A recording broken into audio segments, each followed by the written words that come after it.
Hello दोस्तों, स्वागत है आप लोग का केमिस्ट्री की कक्षा क्लास में। और फिर से आपके बीच में लेके आए हैं एक बहुत ही इम्पोर्टेंट टॉपिक, रासायनिक अभिक्रियाओं की क्रिया विधि। जो केमिकल रिएक्शंस हैं उनका मैकेनिज्म क्या है, आज टॉपिक हम लोग का ये स्टार्ट हो रहा है। और दोस्तों बताना चाहेंगे आपसे कि इस टॉपिक की एक लंबी सीरीज चलेगी, कई पार्ट आपको इसमें मिलेंगे देखने के लिए, और हर एक पार्ट अपने आप में बहुत ही महत्वपूर्ण है। और इन सभी पार्टों को देखने के बाद आप रासायनिक अभिक्रियाओं को बनाना और रासायनिक अभिक्रियाओं को समझना आपके लिए क्या हो जाएगा, बहुत ही आसान हो जाएगा। ठीक है दोस्तों, तो बिल्कुल ही आप हर एक पार्ट को देखिएगा, इसको मिस मत करिएगा, क्योंकि मुझे पूरा विश्वास है कि ये अगर सभी पार्ट आप देख लेते हैं तो आपको, चाहे आपकी जो ऑर्गेनिक रिएक्शंस हैं, जो आपके जो क्रियाएं हैं, जो भी उनको समझना, लिखना और याद करना, हर चीज़ क्या होगी आपके लिए ईजी हो जाएगी। तो दोस्तों, केमिस्ट्री का जो भय है आपके अंदर, उसको दूर करना चाहते हैं, जो केमिस्ट्री के अंदर जो आपके डाउट्स हैं उनको क्लियर करना चाहते हैं, तो ये जो सीरीज चलने जा रही है आपकी रिएक्शन मैकेनिज्म, ये आपके उस डर को, उस भय को दूर करेगी और आपके कॉन्फिडेंस को बढ़ाएगी। ठीक है दोस्तों, तो कॉन्फिडेंस को बढ़ाने वाली चीज़ है ये, आपके ज्ञान को बढ़ाने वाली चीज़ है। आपको जो कंपटीशन में जो बैठने जा रहे हैं उस कंपटीशन को पार करने वाली सीरीज है।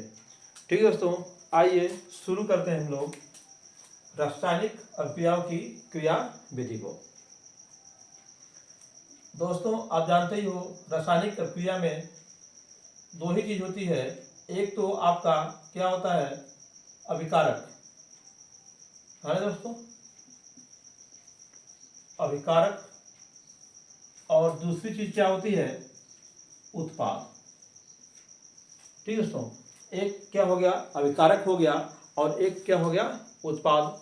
इसी अभिकारक को आप बोलते हो क्रियाकारक भी बोलते हो, क्रियाकारक। दोस्तों क्रियाकारक से उत्पाद बनने की जो कहानी है उत्पाद बनने की जो प्रक्रिया है, उसी प्रक्रिया को बताने को एक निश्चित तरीके से, एक क्रमबद्ध तरीके से बताने को हम लोग बोलते हैं क्या चीज, रिएक्शन मैकेनिज्म। ठीक है दोस्तों, किसी रासायनिक अभिक्रिया के क्रियाकारक से उत्पाद बनने तक की जो प्रक्रम है, उत्पाद बनने तक का जो प्रक्रम है, उसका एक नियमित अध्ययन क्या होता है दोस्तों, अभिक्रिया की क्रिया विधि। ठीक है दोस्तों, तो शॉर्ट में हम लोग इसको बोल सकते हैं केमिकल जो रिएक्शन है, जो रिएक्शन मैकेनिज्म है, इसका मतलब क्या हो गया, अभिकारक से उत्पाद बनने की प्रक्रिया का नियमित अध्ययन जो होता है आपका क्या हो, रिएक्शन मैकेनिज्म। अभिकारक से उत्पाद बनने की प्रक्रिया का नियमित अध्ययन जो है ना, study of forming product from reactant. किसी अभिकारक से उत्पाद बनने की जो प्रक्रिया है, जो प्रोसेस है, उसी का अध्ययन क्या कहलाएगा, रिएक्शन मैकेनिज्म कहलाएगी, अभिक्रिया की क्रिया विधि कहलाएगी। दोस्तों किसी अभिक्रिया की जब हम बात करते हैं तो उसमें सिंपल सी बात आती है कि आपका किसी अभिकारक के परमाणु के अंदर जो इलेक्ट्रॉन है, उन्हीं इलेक्ट्रॉनों के आदान प्रदान, साझेदारी या फिर एक पक्षीय साझेदारी, इसी के द्वारा बॉन्ड बनता है। और जब बॉन्ड बनता है दो परमाणुओं के बीच में, तो अणु का निर्माण होता है, और अणु क्या है, किसी यौगिक का निर्माण करते हैं।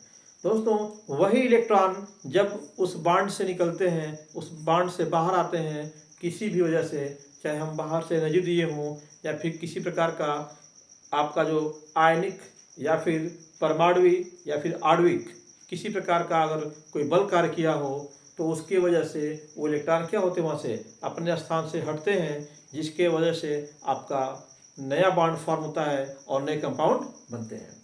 और दोस्तों परिभाषा आप जानते ही हो कि किसी पदार्थ से जब नया पदार्थ बनता है तो इसी किसी पदार्थ से नए पदार्थ के बनने की प्रक्रिया है, उसी प्रक्रिया को हम बोलते हैं रासायनिक अभिक्रिया।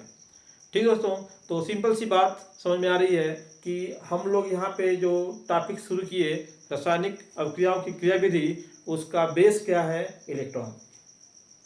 ठीक है दोस्तों, उसका बेस क्या है? Electron.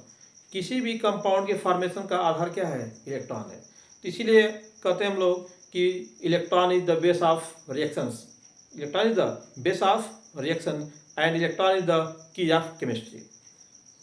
Electron is the key of chemistry and electron is the base of reactions. Electron क्या है? अभिक्रियाओं का आधार है। इलेक्ट्रॉन के बिना किसी रासायनिक अभिक्रिया के बारे में हम लोग सोच नहीं सकते हैं। वो किसी न किसी रूप में इलेक्ट्रॉन ही प्रभावित करता है और रासायनिक अभिक्रियाएं होती हैं दोस्तों। तो यहाँ पे अगर हम लोग बात करें एक फिजिकल केमिस्ट्री के फॉर्म में दोस्तों, तो यहाँ पे क्रियाकारक वो इलेक्ट्रॉन जब स्थानीकृत हुआ, इलेक्ट्रॉन एक स्थान से दूसरे स्थान तक गया, बॉन्ड में से निकला, बॉन्ड में पोलाइड हुआ, जो भी हुआ वहाँ पे सिस्टम, वो किसके वजह से हुआ? आपका जो क्रियाकारक होता है दोस्तों, या तो उसके गिब्स एनर्जी में, उसकी एंथैल्पी में है, उसके इंट्रॉपी में है ना। आपके क्रियाकारक के गिब्स ऊर्जा, एंथैल्पी और एंट्रॉपी इत्यादि में जब परिवर्तन होता है तो उस परिवर्तन के पश्चात अभिकारक अपना रूप क्या है? चेंज करता है। अभिकारक अपना रूप चेंज करता है और चेंज करके एक माध्य अवस्था में आता है। माध्य अवस्था में आता है, माध्य अवस्था में आता है। इसको बोलते हैं माध्यमिक उत्पाद, माध्यमिक उत्पाद। ठीक दोस्तों, जब हमारे अभिकारक के, जब हमारे क्रियाकारक के गिब्स ऊर्जा, एंथैल्पी, इंट्रॉपी आदि में जब परिवर्तन होता है तो वो क्या बनाता है? पहले माध्यमिक उत्पाद के रूप में बदलता है, या फिर वो बनेगा संक्रमण अवस्था में आएगा, संक्रमण अवस्था में आ जाएगा दोस्तों। या तो माध्यमिक उत्पाद का फॉर्मेशन करेगा या फिर क्या करेगा? वो संक्रमण अवस्था में आएगा दोस्तों। संक्रमण अवस्था में आए या फिर माध्यमिक उत्पाद बनाए, संक्रमण अवस्था में आए या फिर माध्यमिक उत्पाद बनाए दोस्तों। अब यहाँ से जो संक्रमण अवस्था और माध्यमिक अवस्था बनती है, ये जब परिवर्तित होती है तो इसके परिवर्तन से क्या बनता है? उत्पाद बनता है दोस्तों। क्रियाकारक था, उसके गिब्स ऊर्जा में, एंथैल्पी में या फिर एंट्रॉपी में हमने क्या किया? कुछ चेंजिंग किया, चेंजिंग आई उसके अंदर, वहाँ से क्या या तो संक्रमण अवस्था में आएगा या फिर क्या आएगा? माध्य अवस्था में आएगा, और फिर उसके बाद फिर वो क्या बनाएगा? उत्पाद बनाएगा दोस्तों। ठीक है, तो यहाँ पे बात हो रही है माध्य अवस्था की, संक्रमण अवस्था की। आखिर ये अवस्थाएं आती क्यों हैं? जब से ही हम लोग क्रियाकारक के गिब्स ऊर्जा में, एंथैल्पी में या फिर एंट्रॉपी में परिवर्तन करते हैं दोस्तों, तो उस परिवर्तन के फलस्वरूप क्या होता है? आपका जो क्रियाकारक के जो बंध है, क्रियाकारक के बंध क्या होते हैं? खंडित होते हैं। क्रियाकारक के जो बंध हैं वो क्या होंगे? खंडित होंगे, टूटेंगे। बंध का क्या होगा? विदलन होगा, बॉन्ड फ्यूजन होगा। वहां पे क्या होगा? बॉन्ड फ्यूजन, बॉन्ड फ्यूजन अकर करेगा वहां पे दोस्तों। ठीक है, बॉन्ड फ्यूजन। तो बॉन्ड फ्यूजन का कारण क्या है? ये बंध विदलन हो रहा है, जो बंध टूट रहा है, बॉन्ड क्या हो रहा है? टूट रहा है। उसका वजह क्या है? मेन कारण क्या है दोस्तों? उसका इलेक्ट्रॉन का स्थानांतरण, इलेक्ट्रॉन का स्थानांतरण, इलेक्ट्रॉन का स्थानांतरण। ठीक है दोस्तों, तो सिंपल सा हम ये एक ढांचा हम लोगों ने तैयार किया, खोजा उसमें से कि क्या क्या फैक्ट हो सकते हैं। तो पहला चीज निकल के आया कि अभिकारक के जो क्रियाकारक है उसमें जो है आपके गिब्स ऊर्जा, एंथैल्पी, एंट्रॉपी आदि में क्या हुआ? चेंजिंग हुआ होगा। उस चेंजिंग के वजह से क्या हुआ होगा? आपका उसके बॉन्ड में विदलन हुआ होगा, बॉन्ड उसका क्या हुआ? खंडित हुआ होगा, बॉन्ड टूटा होगा, जिसकी वजह से एक माध्य अवस्था बनी होगी। अब पुनः यह माध्य अवस्था जो होती है दोस्तों, चाहे वो संक्रमण अवस्था हो, चाहे ये माध्यमिक उत्पाद हो, दोनों ही क्या होते हैं? अस्थायी होते हैं। दोनों ही क्या होते हैं? अस्थायी, जिसमें से संक्रमण अवस्था क्या है? अधिक अस्थायी होती है। अधिक अस्थायी होती है। ये क्या है, ये भी अस्थायी है लेकिन इससे कम अस्थायी। ये ध्यान दीजिए दोस्तों, इन दोनों में डिफरेंस है। माध्यमिक अवस्था चाहे माध्यमिक उत्पाद और संक्रमण अवस्था में दोनों में क्या है, डिफरेंस है। जो संक्रमण अवस्था होती है अधिक अस्थायी होती है। यहाँ पे ध्यान देना है, ये लिखा है मैंने अस्थायी, और यहाँ पे क्या है, कम अस्थायी। अस्थायी और नहीं है ये भी क्या है, अस्थायी है लेकिन कैसा, कम है। ये भी क्या है, अस्थायी लेकिन कम। और ये जो जब अस्थायी नहीं होगा तो वह अपनी स्टेबिलिटी को गेन करने की कोशिश करेगा, और स्टेबिलिटी जब गेन करेगा तो जैसे उसके अंदर अस्थायित्व आएगा दोस्तों, जैसे उसके अंदर क्या आएगा, अस्थायित्व आएगा, हम लोग क्या बन जाएगा, उत्पाद बन जाएगा। जब ये अस्थायी जो अवस्थाएं हैं, ये अवस्थाएं किसमें, अस्थायित्व की तरफ जाएंगी। अस्थायी जैसे मिलेगा क्या बनेगा, उत्पाद बन जाएगा दोस्तों। ठीक है दोस्तों, तो यहाँ पे बात क्लियर हो रही है बिल्कुल कि हमारा जो यहाँ पे अभिकारक है उसके बॉन्ड में क्या हुआ, बॉन्ड विदलन हुआ।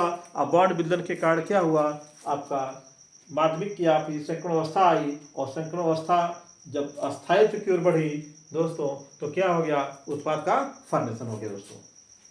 ठीक है दोस्तों, आइए इसको और अच्छे से बिल्कुल साफ सुथरे लहजे में देखते हैं इसको क्या हो रहा है। अब ये तो मैंने बिल्कुल ही इसके अंदर की बात बताया यहाँ पे। आइए अब इसको और सटीक तरीके से देखते हैं ताकि समझ में आए। डिफिनेशन मैंने यहाँ पे लिख रखा है, अभिकारक से उत्पाद बनने की प्रक्रिया का नियमित अध्ययन क्या है, रिएक्शन मैकेनिज्म है दोस्तों। यहाँ पे देखिए अब बिल्कुल क्लियर हो जाएगा। यहाँ पे क्या हो गया, अभिकारक हो गया। अभिकारक के अंदर जो है डेल्टा एच, डेल्टा जी या फिर डेल्टा एस में क्या हुआ, परिवर्तन हुआ। इस परिवर्तन के कारण जैसे ही आप उसके एनर्जी में आप अंतर लाएंगे, परिवर्तन करेंगे, ठीक है दोस्तों, उसका जो उसका बॉन्ड है, ठीक है दोस्तों, जो उसका बॉन्ड है वो क्या होगा, टूटेगा, है ना। बॉन्ड क्या होगा, टूटेगा, बॉन्ड टूटेगा। बॉन्ड में क्या आएगा, विदलन आएगा, बॉन्ड में विदलन आएगा। बॉन्ड विदलन होगा तो क्या मिलेगा हम लोग को, माध्यमिक या संक्रमण, माध्यमिक या संक्रमण अवस्था प्राप्त होगी।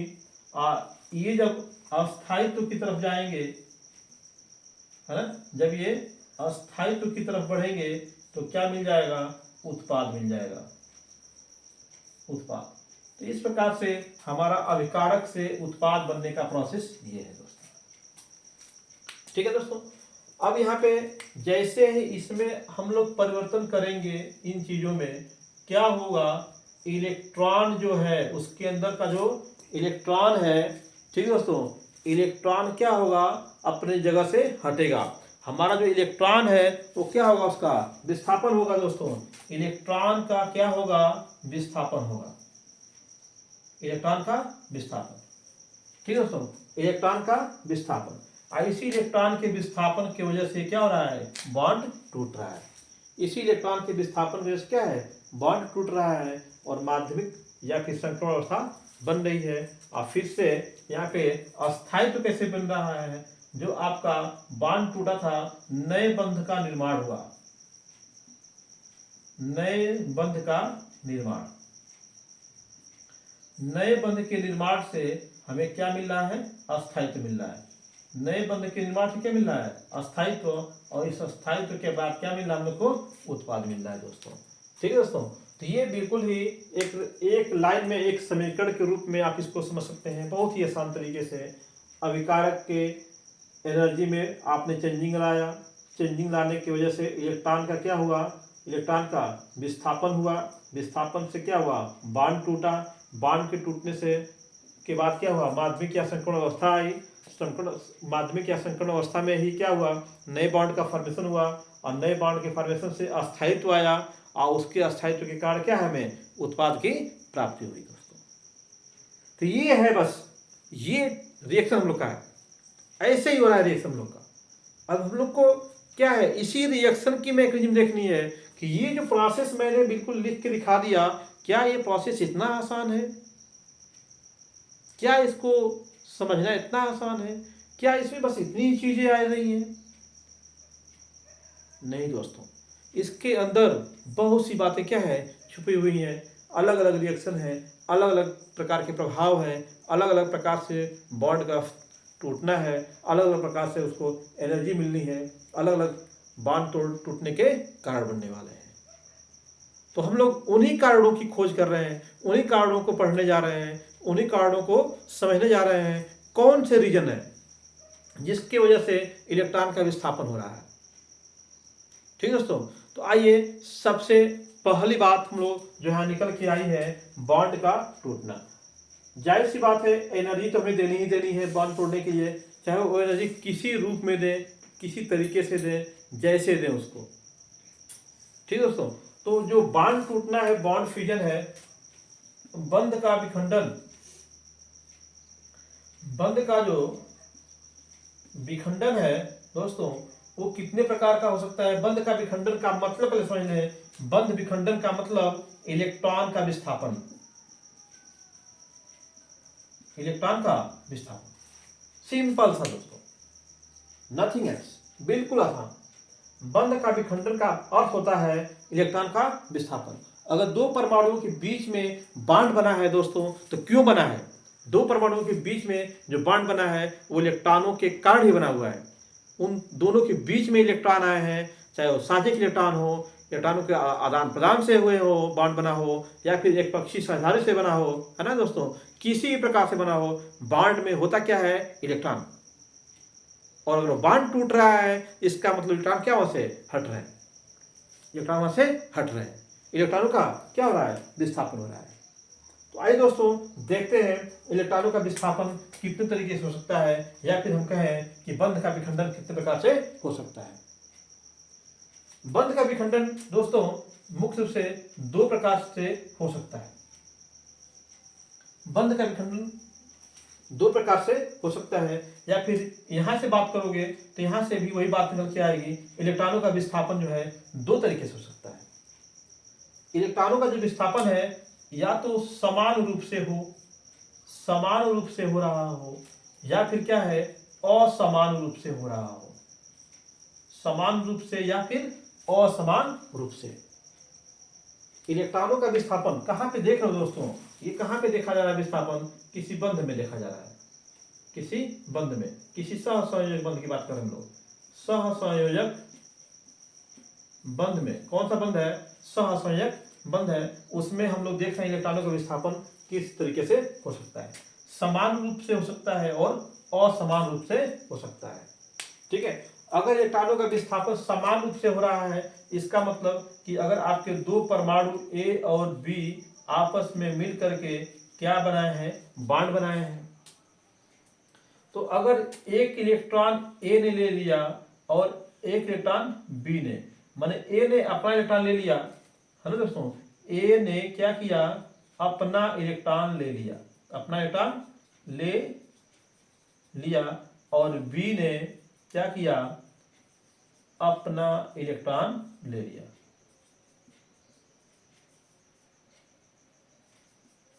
बी ने अपना इलेक्ट्रॉन ले लिया। तो यहां पे देखो दोस्तों, इलेक्ट्रॉनों का जो वितरण है या फिर इलेक्ट्रॉनों का जो विस्थापन है वो समान रूप से हुआ है। दोनों के बीच में दोनों ने अपना अपना इलेक्ट्रॉन ले लिया। तो इसको हम लोग बोलेंगे क्या चीज? समान, है ना, समान रूप विस्थापन, माने समान रूप से विस्थापित हुआ है। जो इलेक्ट्रॉन का वितरण हुआ है वो किससे? समान रूप में। ठीक है, असमान का मतलब क्या हुआ कि वही ए और बी है। अगर यहाँ पे जो इलेक्ट्रॉन आपके रखे गए थे, किसी एक परमाणु की तरफ दोनों इलेक्ट्रॉन चले जाए, दोनों इलेक्ट्रॉन क्या है, किसी एक परमाणु की तरफ चले जाए, तो वहां पे दोस्तों क्या होगा? यहाँ पे ए पे पॉजिटिव और यहाँ पे क्या होगा? बी पे निगेटिव आ जाएगा। तो दोस्तों यहाँ पे क्या इलेक्ट्रॉनों का वितरण समान हुआ है? बिल्कुल नहीं, यहाँ पे इलेक्ट्रॉनों का वितरण समान नहीं हुआ है दोस्तों। इसको बोलेंगे असमान। ठीक है, असमान वितरण, असमान वितरण। तो दोस्तों उसी को हम लोग जब बंध विखंडन के रूप में देखते हैं तो इसको बोलते हैं समान, है ना, या फिर सम क्या बोलेंगे, समबंध विखंडन। समबंध विखंडन। और जो इसका दूसरा रूप है दोस्तों, उसको बोलेंगे विषम। क्या बोलेंगे, विषम बंध विखंडन। समबंध विखंडन और विषमबंध विखंडन। बिल्कुल दोस्तों यहाँ पे समझ चुके हैं आप कि समबंध विखंडन का मतलब इलेक्ट्रॉन जो थे साझे के, वो दोनों परमाणुओं द्वारा समान रूप से आपस में बांट लिए गए, तो उसको बोलेंगे सम। अगर आपके साझे के इलेक्ट्रॉन दोनों परमाणुओं में एक समान रूप से नहीं बटे, किसी एक परमाणु द्वारा ले लिए गए, तो क्या हो गया, विषम। ठीक है दोस्तों, तो यहाँ पे सम और विषम, समबंध विखंडन और विषमबंध विखंडन, समबंध विखंडन और विषमबंध विखंडन दोस्तों। ठीक है दोस्तों, तो ये एक बात निकल के आ रही है कि जो आपका रिएक्शन मैकेनिज्म है उसे हमें पढ़ना पड़ेगा, किसको, बंध विखंडन के बारे में। ठीक है दोस्तों, तो एक पॉइंट मिल गया हम लोग को। अगर हमें मैकेनिज्म पढ़नी है ना, जो क्रियाविधि है, क्रियाविधि के जो पद है, उस पद में पहला पॉइंट क्या हो गया आपका, बंध विखंडन। क्या हो गया, बंध विखंडन। सबसे पहले हम लोग को बंध विखंडन के बारे में जानना पड़ेगा कि बंध विखंडन क्या चीज होता है, बंध विखंडन क्या होता है। ठीक है दोस्तों, दूसरी बात इसमें निकल के आ रही है कि जब बंध का विखंडन हुआ है तो क्या बना है, माध्यमिक या संक्रमण अवस्था बनी है, माध्यमिक या संक्रमण अवस्था बनी है। तो हमें दूसरा क्रियाविधि के दूसरे पद में जाएंगे। देखा दोस्तों, ये क्या है, क्रियाविधि के पद है। इसमें पहला पॉइंट क्या लिखा आपने, पहला पॉइंट लिखा बंध विखंडन। ठीक है दोस्तों, और इसका दूसरा पॉइंट क्या निकल के आ रहा हम लोग का, कि इसमें हम लोग को जो माध्यमिक उत्पाद है, माध्यमिक उत्पाद, उसको जानना पड़ेगा कि कौन सा माध्यमिक उत्पाद बन रहा है, किसका स्थायित्व अधिक है, किसका स्थायित्व कम है। ठीक है दोस्तों, तो हमें माध्यमिक उत्पाद के बारे में जानना पड़ेगा। ठीक है दोस्तों, और तीसरी बात इसमें निकल के आ रही है कि यहाँ पे आखिर अभिकारक के डेल्टा एच, डेल्टा जी या डेल्टा एस, उसके एंथैल्पी, गिब्स ऊर्जा या फिर उसके एंट्रॉपी में जो परिवर्तन हुआ है वो किसके कारण हुआ है, क्यों हुआ है, जो बॉन्ड का फ्यूजन हुआ वो बॉन्ड फ्यूजन क्यों हुआ। ठीक है दोस्तों, उसका कारण खोजना हम लोग को है। तो उसका कारण जो होता है उसको हम बोलते हैं अटैकर या फिर आक्रमणकारी, आक्रमणकारी अभिकर्मक, आक्रमणकारी अभिकर्मक। ठीक है दोस्तों, तो इस डिस्कशन से क्या निकल के आया सामने कि हमें रिएक्शन मैकेनिज्म जाननी है किसी भी अभिक्रिया का, तो हमें उसके बारे में इन तीन बातों का ज्ञान होना ही चाहिए। पहला चीज, बंध विखंडन किस प्रकार से उसका हो रहा है, दूसरा उसका माध्यमिक उत्पाद क्या बन रहा है, और तीसरा जो सबसे इंपॉर्टेंट है दोस्तों, जो आक्रमणकारी है, ठीक है ना, जिसके कारण बॉन्ड का फ्यूजन हुआ, वो आक्रमणकारी कौन कौन होते हैं, है ना, कि कौन है, किस प्रकार का है, क्या गुण है, क्यों आक्रमण कर रहा है, इन सब बातों के लिए। ठीक है दोस्तों, तो यहाँ पे हम लोग ये जो मैंने कहा, जैसे वीडियो की स्टार्टिंग में ही कहा कि ये हम लोग की पूरी एक सीरीज चलेगी। इसमें दोस्तों हम लोग पूरा कंप्लीट स्टडी करेंगे किसी भी रासायनिक अभिक्रिया के मध्यवर्ती क्या हैं, है ना, ये जो आपके आक्रमणकारी क्या है, इन्हीं को बोलते हैं मध्यवर्ती भी दोस्तों। क्या बोलते हैं इनको, मध्यवर्ती। रासायनिक अभिक्रियाओं के मध्यवर्ती कौन है, उसका बॉन्ड फ्यूजन कैसे होगा, आक्रमणकारी कौन कौन होते हैं, कितने प्रकार के होते हैं, सबका डिटेल अध्ययन किया जाएगा और हर प्रकार से इसको हम लोग सॉलिड तरीके से पढ़ने वाले हैं दोस्तों। ठीक है, तो ये मैंने एक क्राइटेरिया तैयार किया कि हमें रिएक्शन मैकेनिज्म में क्या पढ़ना है। ठीक है दोस्तों, उसमें पहला पॉइंट जो था हम लोग का बंध विखंडन, उसकी चर्चा यहाँ पे हो रही है। बंध विखंडन। बंध विखंडन को मैंने दोनों तरीके से, इलेक्ट्रॉन के विस्थापन के तरीके से भी और बंध विखंडन के रूप में भी क्या है यहाँ पे अलग कर दिया है दोस्तों। तो आइए देखते हैं इसको, थोड़ा सा और आगे बढ़ाता हूं मैं। समबंध विखंडन समझ गए होंगे कि अगर आपका जो बॉन्ड फ्यूजन हो रहा है, अगर दो परमाणुओं के बीच में इस प्रकार से हो रहा हो कि बॉन्ड के इलेक्ट्रॉन दोनों परमाणुओं द्वारा समान रूप से ले लिए गए हों, वहां पे जो बॉन्ड फ्यूजन होगा वो किस प्रकार का होगा, समबंध विखंडन। ठीक है, होमोलिटिक क्या बोलते हैं आप इसको क्या बोलते हैं आप लोग, होमोलिटिक। होमोलिटिक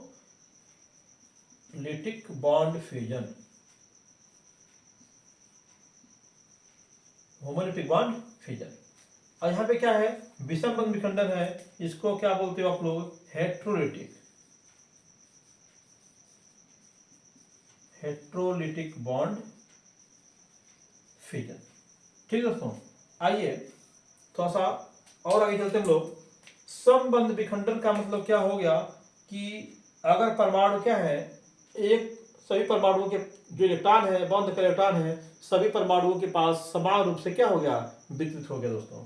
तो इसमें कंडीशंस क्या है, कैसे हम पहचानेंगे कि समबंध विखंडन हो रहा है कि विषम बंध विखंडन हो रहा है। तो सबसे पहले मैं समझा देता हूं यहाँ पे समबंध विखंडन की शर्त। ध्यान से देखिएगा दोस्तों, समबंध विखंडन की शर्तें क्या क्या है दोस्तों। सबसे पहली शर्त दोस्तों इसमें यही बनेगी कि अगर हमारा जो बॉन्ड है, जो बंध है, अगर वह समान परमाणुओं के बीच में है, समान परमाणुओं के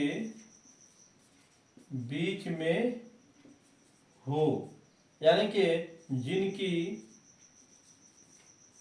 इलेक्ट्रोनेगेटिविटी क्या है, समान है, जिनकी इलेक्ट्रोनेगेटिविटी क्या है, समान है। अगर दोस्तों परमाणु भिन्न भी हैं तो उनके इलेक्ट्रोनेगेटिविटी का अंतर बहुत ही कम होना चाहिए। अगर परमाणु भिन्न भिन्न है तो उनके इलेक्ट्रोनेगेटिविटी का अंतर क्या है, लगभग शून्य होना चाहिए, बहुत ही कम होना चाहिए। उस स्थिति में आपका जो बॉन्ड फ्यूजन होगा वो कैसा होगा, होमोलिटिक बॉन्ड फ्यूजन होगा दोस्तों। दूसरी बात दोस्तों इसमें क्या है, इसकी दूसरी शर्त क्या बन जाएगी समबंध विखंडन की, बिल्कुल ही आसान। अगर हमारा जो बंध विखंडन हो रहा है वह हीट की प्रेजेंस में हो रहा है, हीट के प्रेजेंस में, ऊष्मा या फिर इलेक्ट्रिक है ना, विद्युत धारा के प्रेजेंस में हो रहा है।